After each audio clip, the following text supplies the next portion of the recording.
जन्म कुंडली का दशम भाव, जिसे कर्म भाव के नाम से जाना जाता है, वो हमारे जीवन का वो शिखर है जहां से संसार हमारे पुरुषार्थ को देखता है। सांसारिक दृष्टि से ये भाव आपकी आजीविका, व्यवसाय, राजकीय सम्मान, सत्ता और समाज में आपकी पहचान का स्वामी है। दशम भाव वास्तव में आपके अस्तित्व की वह सार्थकता है जो आप अपने कर्मों द्वारा सिद्ध करते हैं। जब इस भाव की ऊर्जा सुदृढ़ होती है तो व्यक्ति अपने क्षेत्र में कीर्ति और यश प्राप्त करता है, किंतु यहाँ दोष होने पर व्यक्ति अथाह परिश्रम के बाद भी समाज में अपना स्थान नहीं बना पाता। कर्म की निर्बलता मनुष्य को दिशाहीन कर देती है और वह अपनी योग्यता का लाभ समाज और स्वयं को देने में विफल रहता है।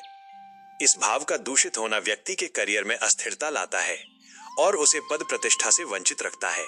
ऐसा व्यक्ति अक्सर अपने अधिकारियों या सत्ता के साथ विवादों में उलझा रहता है, जिससे उसके मान सम्मान को ठेस पहुंचती है।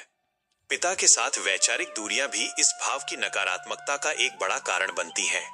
अपने कार्यक्षेत्र और सामाजिक प्रतिष्ठा की समस्याओं से संघर्ष कर रहे जनों को इन प्रश्नों के माध्यम से स्वयं का विश्लेषण करना चाहिए।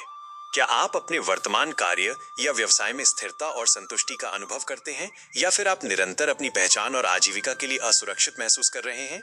क्या समाज और कार्य क्षेत्र में आपको वो सम्मान और स्थान प्राप्त हो रहा है जिसके आप अधिकारी हैं, या फिर आपके कर्मों का श्रेय सदैव अन्य लोग ले जाते हैं? क्या आपके भीतर अपने उत्तरदायित्वों को पूर्ण निष्ठा से निभाने का संकल्प है, या आप अपने कार्यों को केवल एक बोझ मानकर उनसे बचने का मार्ग खोजते रहते हैं?